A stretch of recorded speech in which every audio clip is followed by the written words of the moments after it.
my name is Mia. I am 29 years old, and this is my story. It is a story about love, but it is also a story about pain. It is a story about choosing and being chosen. I love my husband. His name is Liam. When I met him, my world became bright. He was kind. He was funny. He had a smile that made my heart feel warm and safe.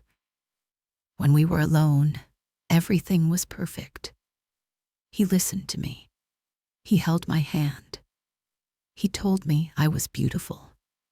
With him, I felt like the most important person in the world. We laughed a lot in the beginning. We would cook dinner together, making a mess in the kitchen. We would take long walks in the park on Sundays. Life was simple, and it was happy. I thought our love was strong enough for anything. I was wrong. The problem wasn't Liam. Not really. The problem was his mother, Evelyn. I met Evelyn a few months after Liam, and I started dating. Liam was so excited for me to meet her. He said, "You will love my mom, Mia. She is the most wonderful woman." He spoke about her with so much love, so much respect. I was nervous. I wanted his mother to like me. It was important to me. It was important to him. The first time I met her, she was polite. She smiled. But her smile did not reach her eyes. Her eyes were cold. They looked at me up and down. I felt like a little bug she was studying. She lived in a big, clean house.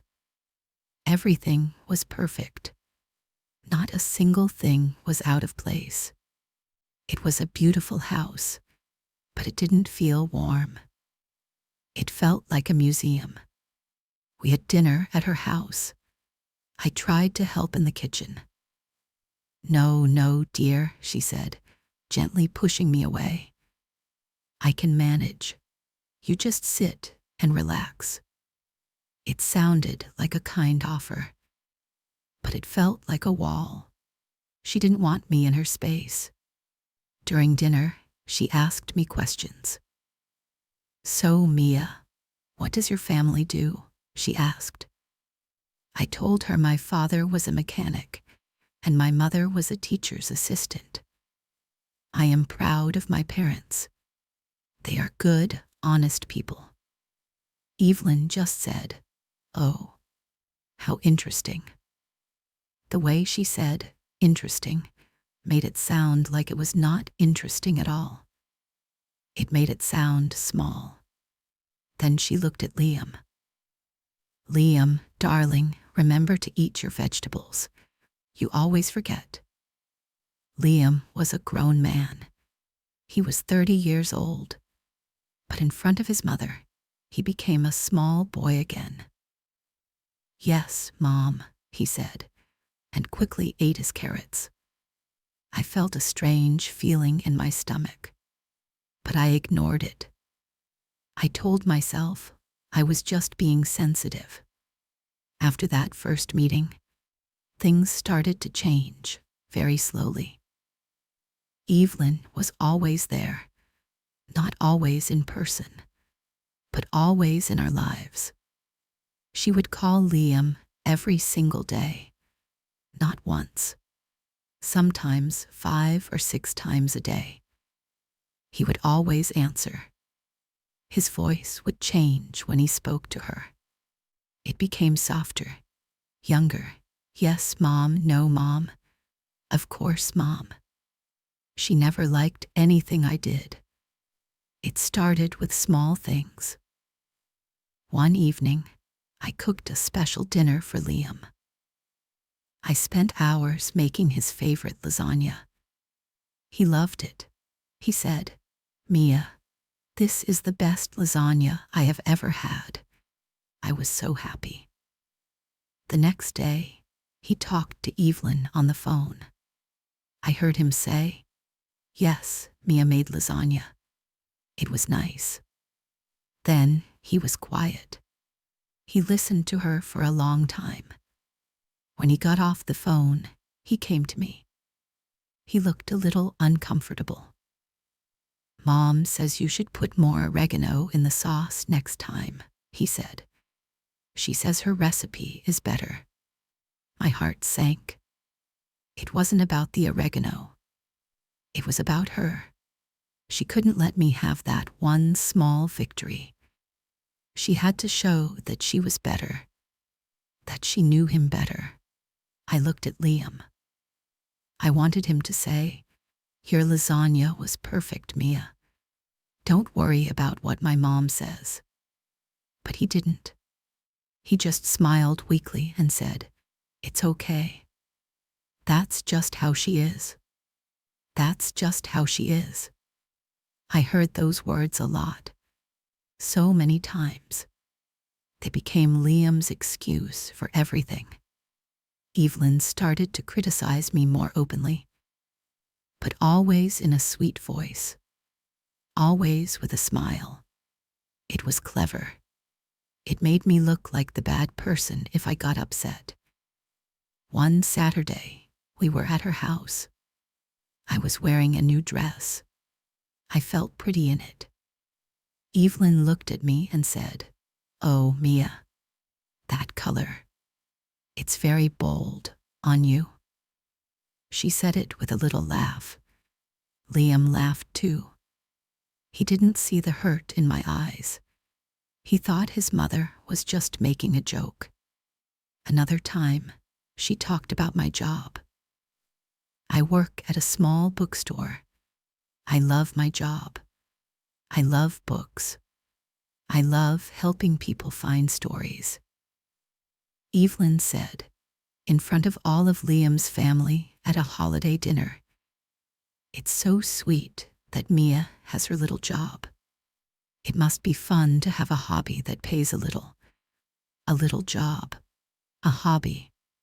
She made my work sound silly, unimportant. I felt my face get hot with embarrassment. Liam was sitting right next to me. He squeezed my hand under the table, but he said nothing. He didn't defend me. He didn't want to upset his mother. The silence was the worst part. Liam's silence. He saw what she did. I know he did. But he chose to ignore it, to keep the peace. But it wasn't peace. It was a slow, quiet war. And I was the only one getting hurt. Our home stopped feeling like our home. It started to feel like Evelyn's second home. She had a key. She would come over without calling first. I would be reading a book on the sofa, and suddenly the door would open, and she would be there. "Just wanted to drop off some of Liam's favorite cookies," she would say, with her bright, fake smile. She would walk around the living room. She would run her finger over a shelf. "Oh, a little dusty here, dear," she would say. She would rearrange the pillows on our sofa, the way she liked them, not the way I liked them. It was my house, but I felt like a guest who was not doing a good enough job. I tried to talk to Liam. Many times. At first, I was gentle. "Liam, honey, it makes me a little uncomfortable when your mom just walks in," I said one night. He was tired from work. He didn't want to fight.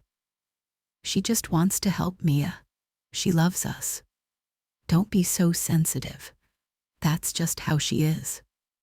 Another time, I was more direct. I was crying.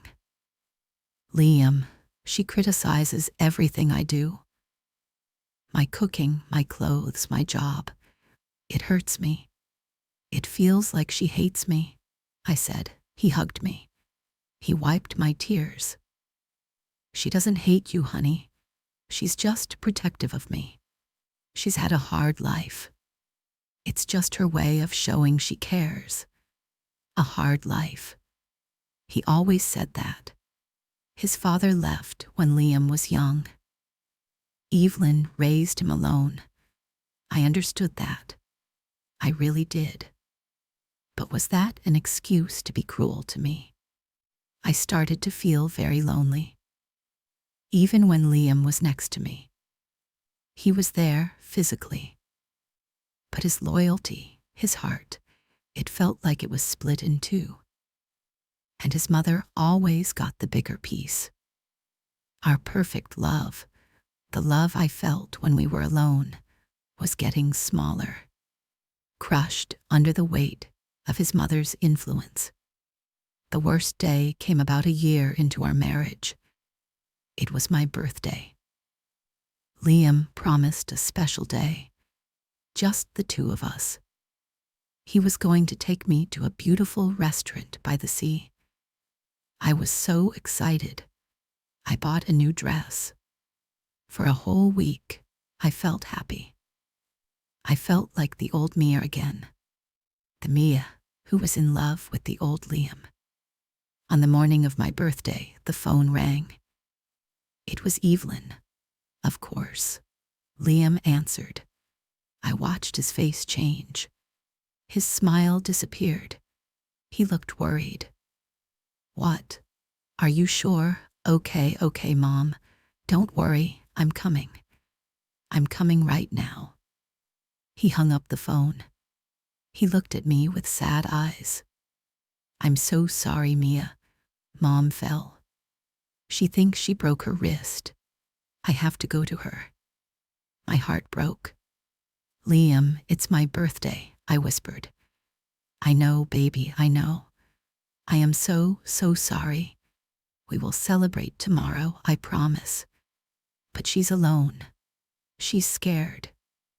He kissed my forehead quickly. He grabbed his keys, and he left. I sat alone in our quiet house, in my new dress. The restaurant reservation was for 7 o'clock. At 7:30, Liam called me. How is she? I asked. My voice was flat. Oh, she's okay, he said. It's not broken, just a sprain. The doctor wrapped it up. She's being very brave. He sounded proud of her. I'm going to stay here for dinner, he continued. She doesn't want to be alone. I hope you understand. I didn't say anything. What could I say? What about my birthday? What about me? It sounded so selfish. But I felt so hurt. He didn't even ask if I was okay. He was so focused on her. Okay, I said quietly, and hung up. I took off my beautiful new dress. I put it in the back of the closet. I ordered a pizza and ate it alone, watching television. I cried until I fell asleep on the sofa. The next day, Liam came home. He brought me flowers. I am so sorry about yesterday, Mia, he said. He tried to hug me. But I felt cold, stiff. Something inside me had broken that day. My hope, maybe.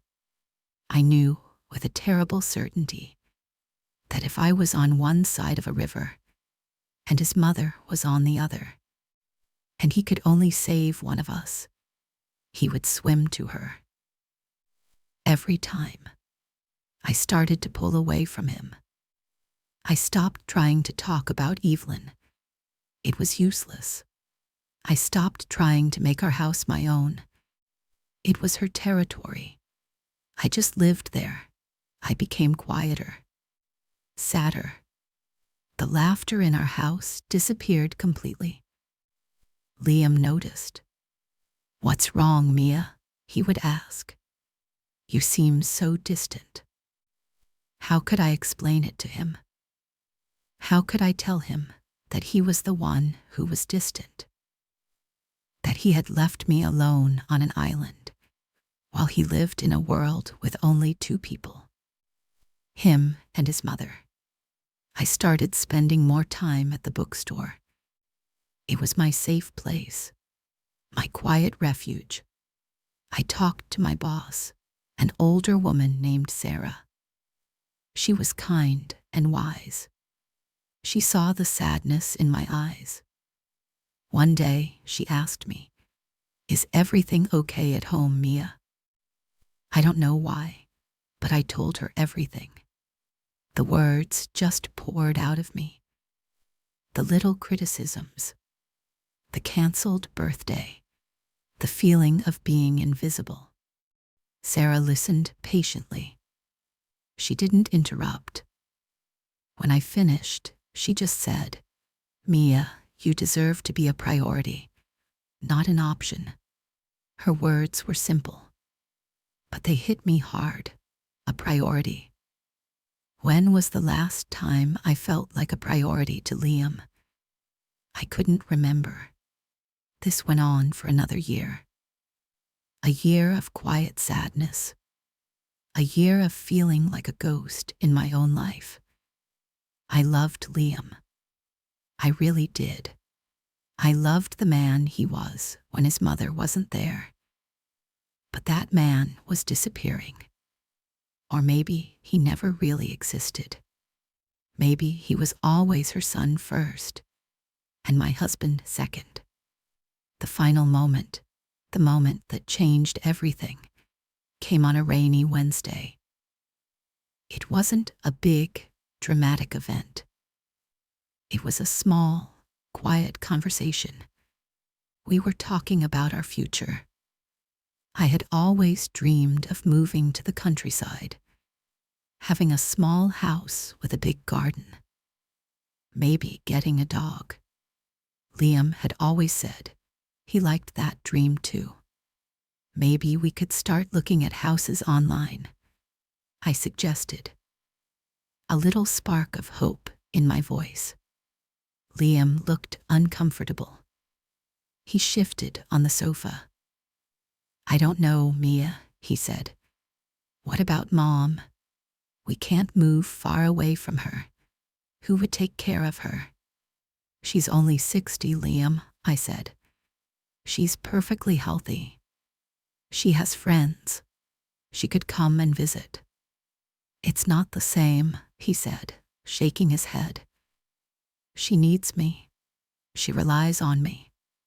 Then I asked the question that had been sitting in my heart for so long. "Liam," I said, looking right into his eyes. My voice was calm, steady. "Do you see a future that is just about you and me? Or will your mother always be in the middle of our marriage?" He looked at me, and for the first time, he didn't have a quick answer. He didn't say, "That's just how she is." He just looked sad, defeated. He was quiet for a long, long time. The only sound was the rain hitting the window. "She is my mother, Mia," he finally whispered. "She sacrificed everything for me. I can't abandon her."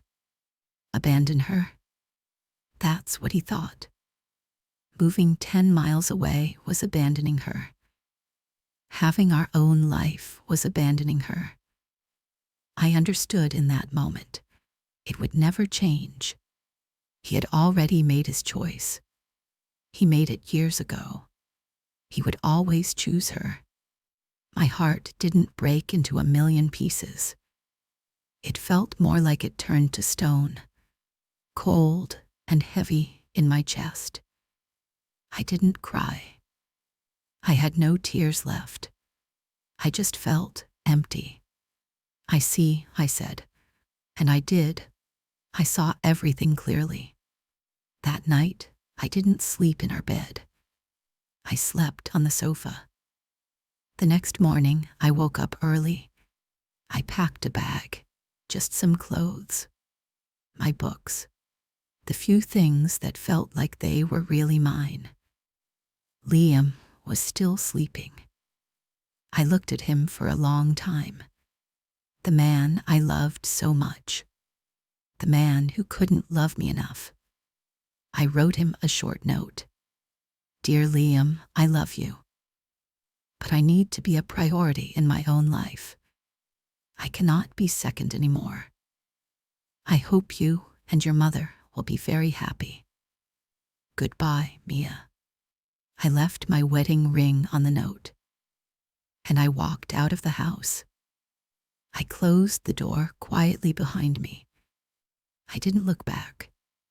The rain had stopped. The morning air was cold and fresh. I took a deep breath. It was the first breath that felt like my own in a very long time. It was hard. The first few months were so hard. I stayed with my friend Sarah for a while. I cried a lot then. I missed him. I mourned the future we were supposed to have. But I never regretted my decision. I found a small apartment. I filled it with my books. I painted the kitchen a bright, happy yellow. I adopted a small dog from the shelter, a little scruffy thing I named Hope. Every day, I went to work. I came home to my little apartment, to my little dog. My life was small. It was quiet. But it was mine, all mine. I learned that love is not enough. Love needs respect. It needs partnership. It needs you to be a team. Liam and I were not a team. He was on his mother's team. I was just a spectator. I learned that you cannot change another person. You can only change yourself. I couldn't make Liam choose me, but I could choose myself. And I did. If you are listening to this, and maybe you feel invisible in your own life, maybe someone is making you feel small, please know this. You are not small. Your feelings are important. Your dreams are important. You deserve to be a priority. It is scary to make a change. It is scary to walk away. But it is even scarier to lose yourself. Be brave. Choose you. It will be hard, but you are strong. You can find your way back to yourself. One small, brave step at a time. Keep going.